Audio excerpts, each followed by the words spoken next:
Eh bien salut tout le monde, c'est Hermosa59HD, j'espère que vous allez bien, moi ça va super bien. Je viens de rentrer des cours il y a pas longtemps donc je suis un petit peu fatigué, c'est la reprise des cours. J'ai plus trop l'habitude mais bon ça regarde que moi, mais j'ai quand même la force de faire une vidéo aujourd'hui. Donc voilà, on va commencer maintenant. La dernière fois, on s'était quitté sur les trois matchs amicaux du début de saison. Donc maintenant, on va tout de suite entamer le match de championnat. Alors, j'ai apporté quelques petites modifications sur l'équipe. J'ai remplacé Gignac par Batshuayi, j'arrive pas très bien à le prononcer, le prodige belge. Ensuite, j'ai remplacé Alexandrini contre Payet et Doria contre Morel. Alors, pourquoi Doria contre Morel? Tout simplement parce que Morel a 30 ans et que il est tout jeune, je crois qu'il a 21 ans. Non, il y a 19 ans. Et à 19 ans, il doit avoir un assez bon potentiel, il peut encore s'améliorer. Donc j'ai envie de lui laisser sa chance. Et pourquoi Alexandrini et Batshuayi? Parce qu'ils sont plus rapides que les joueurs que je les ai fait remplacer. Et pour le moment, je pense que plutôt que je vais jouer en contre-attaque. Donc je pense que ça va me permettre de jouer plus dans mon style de jeu. Ensuite, j'ai donné le brassard à Nkoulou parce que Mandanda, j'aime pas trop donner le brassard à un gardien, même si il mérite carrément notre gardien de l'équipe de France, mais je préfère plutôt le donner à un joueur de champ. Et Nkoulou, je pense que c'est un bon choix. Ensuite, dans les rôles, donc voilà, capitaine Nkoulou. Et les corners, tous les coups de pied arrêtés, ce sera Payet. J'ai regardé vite fait les stats, vous pouvez voir aussi que c'est le meilleur pour les tireurs, pour les coups de pied arrêtés. Donc voilà. Ensuite, on va faire un petit point sur le calendrier.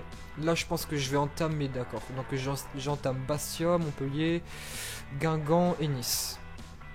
D'accord. Alors, si je commence les matchs de championnat comme j'ai fait pour les matchs amicaux, je pense on, on peut faire quelque chose de bien dans ce championnat.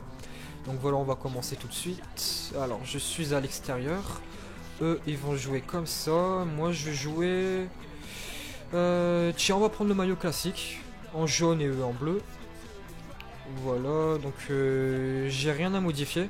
Par contre, le petit truc que je trouve embêtant, c'est on n'a pas beaucoup de remplaçants, pas beaucoup de joueurs réserves. Il va falloir bien que je recrute des petits joueurs pendant la saison, pendant le mercato hivernal. Et que je fasse bien jouer aussi avec le sort de formation. Enfin, si mon recruteur arrive à me dénicher quelques petites pépites. Donc voilà, on va se quitter et on se retrouve tout de suite pour débriefer le match. A tout de suite.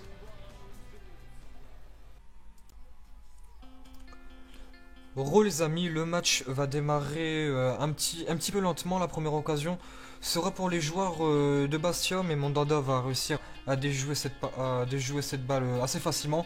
Ensuite les amis, regardez, cette fois-ci c'est encore le drame. Pourquoi le drame? Parce que ce putain de joueur belge, Batshuayi, tout ce que vous voulez, c'est encore blessé. Alors là franchement j'ai la rage. Pourquoi j'ai la rage? Tout simplement parce que j'ai regardé, il n'est même pas en fragile. C'est-à-dire que normalement il doit pas se blesser deux fois de suite. Et franchement ça m'énerve. Déjà que j'ai pas un très gros effectif. Alors si en plus il se blesse à chaque fois, franchement ça me fout les nerfs. Surtout que ouais, j'en perds mes mots tellement que ça m'énerve. Je suis obligé de faire rentrer Gignac, de déplacer des joueurs. Et ouais, franchement, ça me fait vraiment chier. Ensuite, je vous cache pas, il y aura pas beaucoup d'occasions de ce match. Je vais me faire assez dominer. Comme vous pouvez le voir encore sur cette occasion de Bastia. Ouais, c'est vraiment un match très compliqué. Mais regardez, ensuite, je vais obtenir un très beau coup franc. Je vous laisse, bon, je vais plus parler. Je vous laisse regarder cette beauté. Le but de coup franc de Dimitri Payet. Ça fait deux fois de suite que je fais un coup franc avec lui. Sur les deux coups francs que j'ai fait avec lui, c'est un but et une barre. Et franchement c'est super. Je vais vraiment le garder ce joueur pour les coups de pied arrêtés. Malgré l'ouverture du score, les joueurs corses vont absolument pas se décourager, pardon. Ils vont essayer de revenir au score. Et là, regardez, j'ai vraiment cru qu'il y aurait eu penalty. Et franchement, j'ai eu de la chance déjà que j'ai un petit peu de mal à jouer que j'ai beaucoup de mal à me créer des occasions. À part cet éclair de géant encore une fois de Dimitri Payet, j'aurais vraiment pu faire la différence, marquer le coup, faire le 2-0, mais là j'ai pas réussi. Et là vous allez voir, je vous ai dit que j'avais du mal à jouer, que c'était vraiment un match compliqué, que je me faisais vraiment dominer. Là vous en avez la preuve, il va jouer en retrait. Et là, le centre et le but. Mandanda ne peut absolument rien faire. Et après il n'y aura plus d'occasion, on va se quitter. Sur ce 1-0, sur ce match nul, on va essayer de se rattraper contre Montpellier. Et je vous dis à tout de suite.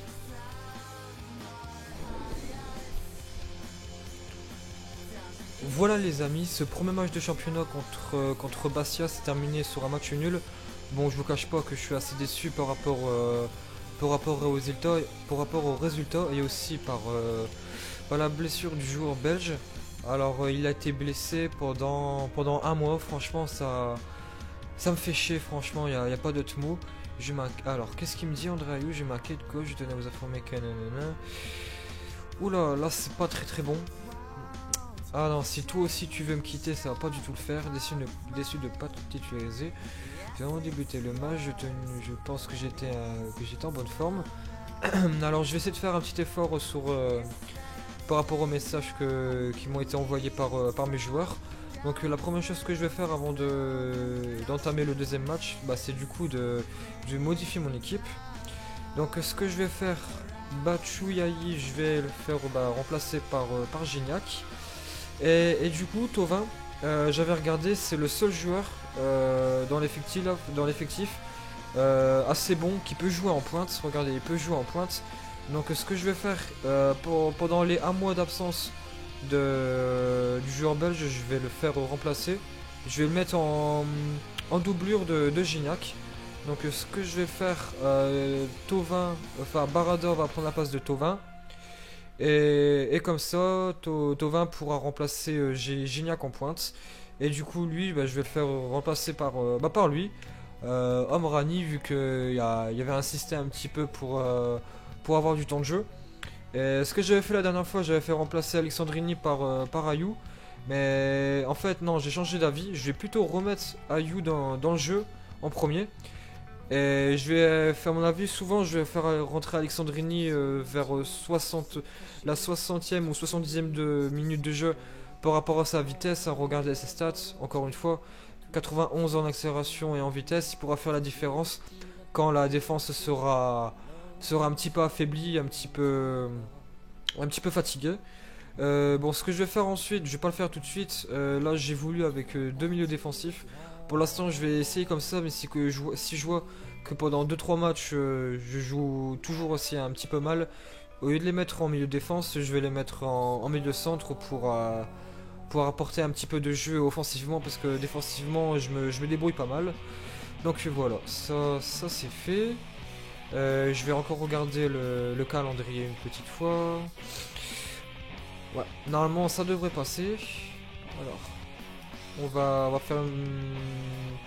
regarder vite fait les buteurs pour savoir s'il y a eu quelques petits coups de génie, s'il y a des joueurs qui ont marqué beaucoup de buts. Ah oui, d'accord. Son premier match, il a marqué un triplé. Bon, d'accord. Alors, on va faire continuer. Conférence de presse. De quoi je vais parler pendant la conférence de presse? Bon, tiens, on va être gentil.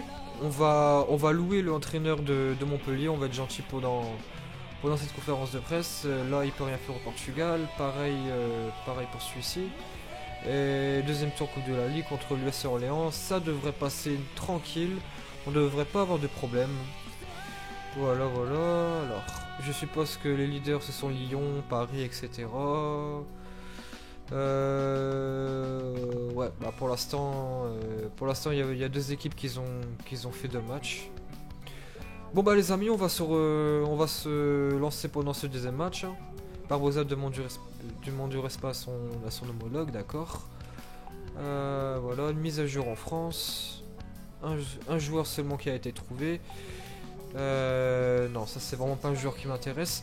Mais je pense que vraiment que Gignac, surtout que maintenant il y a 28-29 ans, et c'est pas vraiment un attaquant que j'aime jouer avec. Je pense que je vais le vendre, je vais essayer de le vendre peut-être pas en hiver, mais peut-être au mercato d'été à environ 10 millions d'euros et acheter un joueur beaucoup plus jeune je pourrais faire une petite affaire. Alors, moi je vais jouer en domicile comme ça en blanc et eux, bon bah à Montpellier on va aussi les faire jouer dans leur couleur domicile. Voilà, Roma, Wimbula, Barada. Ouais, pour l'instant j'ai rien à modifier. Bon bah les amis, on se retrouve tout de suite pour ce deuxième match de championnat. Je vous dis à tout de suite pour un débriefing. Les gars, alors là franchement ce match va démarrer beaucoup plus rapidement que le match précédent. La première occasion ce sera pour les joueurs de Montpellier mais Steven Odon n'aura aucune crainte, la balle va passer à côté de lui.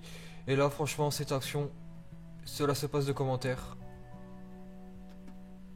André-Pierre Gignac du plat du pied, un petit peu là à la Henry j'ai envie de dire, le numéro 9 de l'Olympique de Marseille, marque un superbe but, franchement il m'a étonné sur ce coup-là. Franchement, chapeau à lui, ça m'a permis de mener 1-0 assez rapidement. Je vais essayer de continuer sur ma lancée et cette fois-ci, non, je vais pas réussir à marquer le but du break, hein, le but du 2-0. À ce score-là, le match aurait été un petit peu scellé. Et là, ouais, les joueurs du Montpellier se sont réveillés. Là, j'ai commencé à voir qu'ils ont voulu jouer beaucoup plus haut. Là, ils se sont créés une belle occasion. Et là, franchement, là, ça m'a un petit peu dégoûté. Mandanda, je sais pas qu'est-ce qu'il y a. Il devait être gêné, il était pas bien positionné sur sa ligne.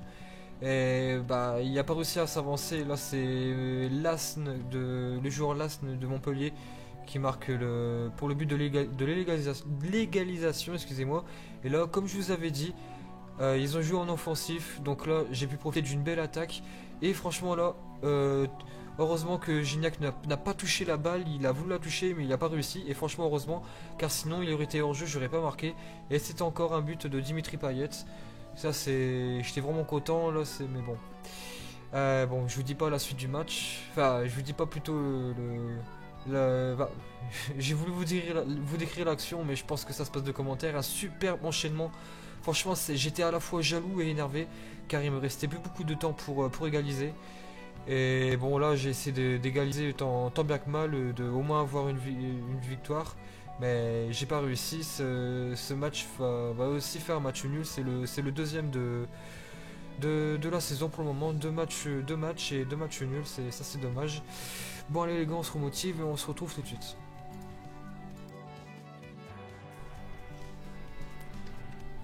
Les gars, aïe aïe aïe, on s'est un petit peu cassé la gueule dans les dernières minutes de jeu contre Montpellier. Ça fait deux matchs et seulement 2 points. On va jeter un petit coup d'œil au tableau. Alors attendez, putain, à mon avis on n'est pas du tout bien classé, ouais. Bon, faut pas s'étonner, on est 11ème et Paris, pour leur ah ouais, eux ils ont fait un carton plein, ils sont pris aucun but, ils en ont marqué 5.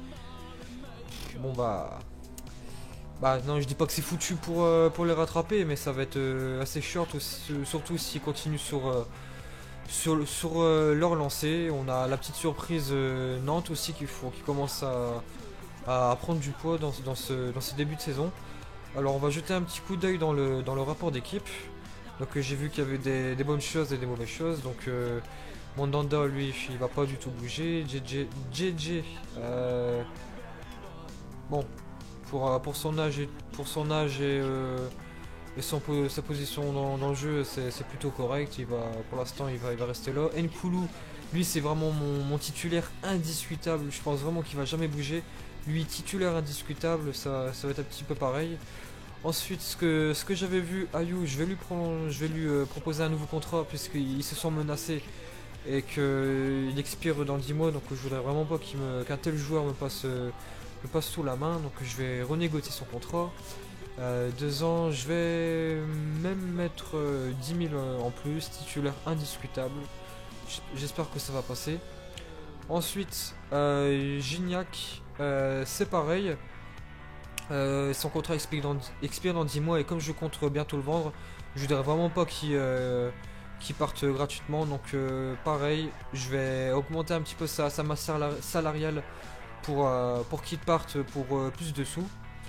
Donc vous savez quoi, je vais même lui proposer ça, un 5% de prime de but. Comme ça, je pense pas qu'il va casser les couilles entre guillemets. Et Payet, oui j'ai vu, il prend de la confiance et c'est bien.